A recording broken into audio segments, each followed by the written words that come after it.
What is up everyone, I'm Dylan and today's video is going to be a Q&A video where I answer some of the questions that you guys have asked. Thanks to everyone who did ask questions in my community tab and in my mailing list. So I think actually a lot of these questions will pertain to kind of everyone. So this will be a great video for you guys to just get your questions answered about college apps and college essays. If you are new to my channel, hi, my name is Dylan and I make college application and college essay videos. I did a lot of research into college essay writing. I came out with my own course on how to write a college essay. I also revise and edit college essays, and my main mission is to make college apps more accessible for everyone. Okay, enough of that. Let's jump straight into the questions. So the first one, which was asked so many different times in so many different ways, do you recommend having a theme on our application that ties together our essays, our extracurriculars, and classes? And then someone else asked, what do we do if our extracurriculars don't connect with a theme? I have used a lot of my extracurriculars as an exploration of my interests rather than focusing on one activity.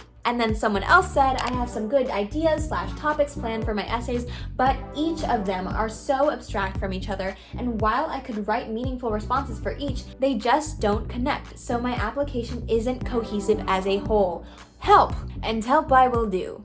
So this idea of having a theme in your application or a through line or like being pointy versus well-rounded, that is something that is very complex that I'm actually going to create a whole other video on it because I've really looked into this and thought about this, and I did it in my own application and it worked. And I recently talked to a college counselor at Prep Scholar, so this is what I have to say. While it is nice to have a theme in your application or seem really pointy, really interested in one specific academic area, it's not necessary for crafting a good application. And the thing is, it's not so distinct as to say you have a theme that's like super solid versus you don't, and you just have a bunch of interests everywhere. You can actually still have a lot of different interests and a lot of different extracurriculars that don't seem to relate to each other, but you strategize your application in a way that creates a through line. So find ways that these things can connect. Maybe there is a project that you want to do or that you are doing where you combine your interests. For example, there's a student who's interested in medicine, but also global affairs. So what do? They come up with a nonprofit centered around global health. I did a similar thing in my application where I tied together tech and art in a way that connected with my story relating to my Common App essay. And if you want to know how I specifically strategized my college application, because I was a very well-rounded person. I mean, I'm interested in art, tech, psychology, theater, math, helping kids. There's so many things. I have an entire video on how I crafted my story. But even if you don't have a passion project or club that combines all of your interests or any of that, that's okay too. A way that you can also create a through line is by showing how values you gain from one activity helped another activity. Maybe by doing debate and gaining those public speaking skills, you were able to apply that to your environmental club where you were the president and you had to convince people of your ideas. So through mainly your essays, you can actually craft your own through line even if you don't technically have one already. All right, the next question, I get this one a lot as well. What should the COVID-19 essay be written about? Should someone who wasn't economically impacted by it write this optional essay since most people had to experience the cancellation of activities? So to answer the first part of the question, what should you write in this COVID essay?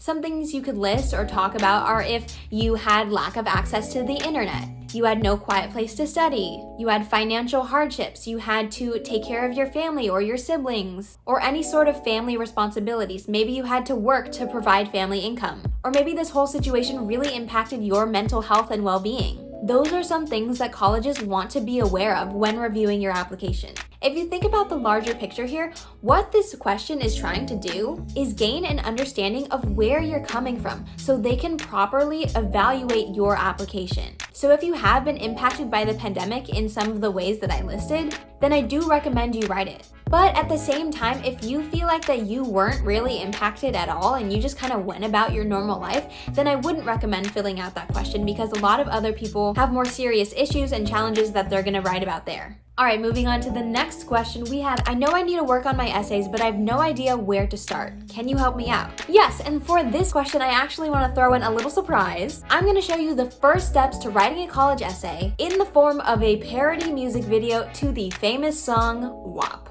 It's only 1 minute long, so let's check it out. There's some admits in this house. There's some admits in this house. There's some admits in this house. There's some admits in this house. My apps are looking incomplete. Not getting any sleep. Try to write my essays, but all I do is hit delete. Ugh. Yeah, Yeah, I'm stressing, gotta write my essays. Have no game plan, I'm just draining, gotta write my essays. I need a guide to be explaining how to write my essays. Listen up, kid, it's not hard. Those old essays, let's discard. What are the values you want to embrace? These will show them who you are. Let's brainstorm, I'll be your guide. What impacted your short life? Jot it down, find a theme. Here's the most important thing. Make a structure or an outline. Don't you write till it's designed. I want you to list all the parts of the story you're about to write. Once it's done, start a draft. Write it through, make it trash. I don't care if it's divine, just solidify your outline. As you can tell, I like to make a fool of myself. Okay, moving on, next question, we're talking about essay topics. For the essays, is it necessary to be writing about a big event or competition? Is it alright to write about small realizations and personal anecdotes that have a big impact on us, but may not appear to be as huge to other people? Alright, to the first part of the question, does it have to be a big event or competition? Absolutely not. And for the second part of the question, can it be a small realization or personal anecdote? Absolutely yes. Sometimes the most powerful essays come from the smallest moments. In some cases, it can actually be more impressive to talk about some instances that influenced your intellectual curiosity and the way that you view the world, rather than just telling the story of how you won the science Olympiad. What matters most is that this story is truly meaningful and impactful to you and your development. It also largely depends on the way it's written, in all honesty. There's a student who got into Stanford for writing a Common App essay about going to Costco. I do recommend checking out that essay, it's like famous now. So it's all about making those connections, like I mentioned earlier, and showcasing your thought process, your realizations, and your intellectual vitality. Okay, next question. Any advice for those who aren't good at storytelling? I feel like my writing style often fails to captivate the reader. How would we go about improving our writing? For this question, I'm gonna say show, don't tell. There are a lot of ways that you can help your storytelling, and I think that also really comes down to the structure of how you structure your essays in the first place, which my college essay course teaches you exactly how to do. But in terms of writing techniques to make your story more engaging, I highly recommend show, don't tell. So if you are unfamiliar with show, don't tell, let me explain. Rather than just explicitly stating facts, you want to actually invite the reader into the story and have them go along this experience with you. So what does this look like? Here's an example of just stating the facts. I always get nervous when telling speeches because my throat starts to close. Now, how can we make that sentence way more engaging? Well, you could say, it was my turn. I walked up to the podium, fiddling with the speech in my sweaty hands. As I opened my mouth to speak, my throat started to close. See how much more engaging that is? Not only does it help with your storytelling, but it can also show a lot about you as a person and the way that you think and experience things. So I highly recommend that you show, don't tell. Moving on to the next question we have. In the Common App essay, how do you show what you have to offer to colleges? I know colleges want to get to know about you and your personality, but I also want to hear about how it is important to present yourself in a way that will make colleges want to invest in you. That is a totally valid question, and here is my answer. What personality means is not just being fun or silly or humorous, but it is really about showing your inherent qualities. So through your college essays, you need to present your personal values. These values can be shown through the way you handled situations in your story, or the way you thought about problems, the way you took action, the way you acknowledged your weaknesses, the way you followed your passions, the way you persevered through hardship, or the way you interacted with others. This will show a lot into your character and your personality, but the way that it makes colleges want to invest in you is that these values will show how you will act on their campus. They want to see how you will bring these same values to the classes that you take, to the people you meet in college, to the extracurriculars you join, or the communities you're a part of. And that is really what you have to offer to the colleges. All right, next question. How can you deal with writer's block? So first of all, if you are dealing with writer's block, you are probably trying to write your essay all the way through without knowing where you're going. You need to have a really concrete outline or structure before you begin the writing process. So So I highly recommend that you write a bullet point structure that just lists everything that you're going to talk about throughout your essay. And then once you've done that,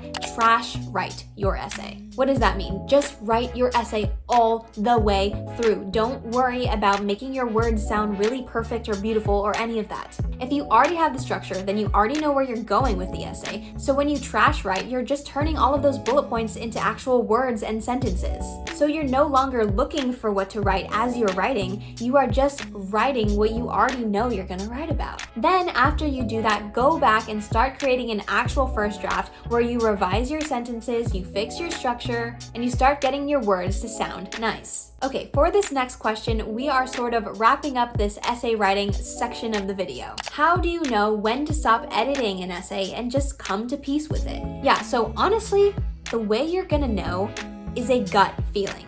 Most likely after you've written your essay and done the revision process and shown it to other people to give you feedback, there will come a time where you read your essay through and by the end of it, you just look back and you're like, yeah, that's it.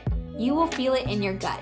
And if you don't trust your gut, then I recommend showing it to maybe a couple other people so they can validate it and say, yes, I think you're ready. All right, moving on to the next question, we have how long before the admissions deadline should we be finished with our essays? I'm going to answer that question not exactly talking about the essays, but rather the entire application as a whole. I think you should be finished with your entire application and actually hit that submit button a couple days before the deadline. At least a couple days. If you want to go a week before, if you're ready for that, do it. You never want to submit your application on the day it is due. First of all, that's anxiety. Second of all, you can't trust technology. Tons and thousands of students are going to be logging onto that same website trying to submit their application on the day it is due. You don't want to risk the chance that the website gets overloaded and crashes, because that would be awful and you wouldn't be able to submit all of your hard work for the past few months. So please finish your applications and submit it at least a couple days before the deadline. Ooh, the next question has to do with letters of rec. This is a great one. What should I do if I need a second letter of rec, but I don't have a close teacher to ask? Do weak or more impersonal letters of rec make an application worse? Okay, for the student situation, since you do need another letter of rec, like it's mandatory, I recommend really trying to foster the relationship with the teacher that you're thinking about asking. I know it's especially hard to do that with digital online school, so I actually recommend setting up a meeting, this can be just over Zoom, where you guys can talk one-on-one. The teacher can learn more about you as a student and as a person, and you can learn more about the teacher, and that will help create that relationship. So honestly, don't be afraid to just send them an email and set up a meeting so you guys could talk. And then maybe in that meeting or maybe in your email, you can mention how you are thinking about asking them for a letter of recommendation. Keep in mind that if this teacher doesn't know you personally or you outside of the classroom, they at least have a good understanding of how you act as a student, since you are in or you took that teacher's class. And also, make sure to give them a brag sheet or a resume to give them other things to write about if they don't know you as well. The next question has to do with arts portfolios. This student asks, how good do we have to be in order to submit an arts portfolio? I don't really think there's like an indicator of like this good, you must be this good to submit a portfolio, but it should be a generally substantial talent of yours that you have been practicing for some time. So portfolios work differently for different schools. Most of the time, if you are applying for a very specific like design program or arts program or animation program, you're going to automatically have to submit a portfolio for that medium. But if you are applying to Stanford, things are a little bit different. You can choose to submit a portfolio if you want to, even if it doesn't relate to your major or what you want to study. And in my opinion, if this portfolio would help highlight a talent or passion that you have, then do it. Submit one. If you have a strong portfolio, it will only benefit your application. So even while I don't think there's like an indicator of like how good you have to be, I do think you should put in your best effort and it needs to be your best work. And for our last question, we have how to start the YNYU essay. While I do have an entire video on how to write the YS essay, which I highly recommend checking out here, I can briefly give you some tips here. You want to be as specific as possible. Pick out certain things in the program, in the school, in their mission that really attracts you and makes you want to go to that school versus any other school. But you don't just want to restate everything that they already know about themselves. You must tie that in to your own interests and your own values and show how those two things connect. In terms of actually writing the essay, I do recommend starting with an anecdote or something that is eye-catching right from the beginning. And then you can go into the program you want to study, how that relates to your interests, and then maybe other extracurriculars or clubs that you want to be a part of to show that you really have an interest in going to that school. Alright, those were all the questions I was able to answer today. I hope you found this video helpful. I think there's a lot of great advice relating to a bunch of different parts of the application process, whether that's creating a theme, writing your essays, or creating an arts portfolio. If you are looking for some affordable services to review your college essays, I am actually doing that. You can find all the information in the link in the description. I will go through your essays, think about what will work best thematically, structurally, and then I'll also help you out with sentence structure and writing tips and word phrasing. So if you are able to, I highly recommend taking advantage of that opportunity. And before we go, I just want to shout out Today Is Her Story, Breaking Book Barriers, Superposition, Girl Genius Mag, the Amal Foundation, We Can STEAM, Micah Williams, Victoria Elise, and so many others who reposted my college essay course on their story from my Instagram post. That's all for today. Make sure to like and subscribe, and I'll see you guys soon in the next video.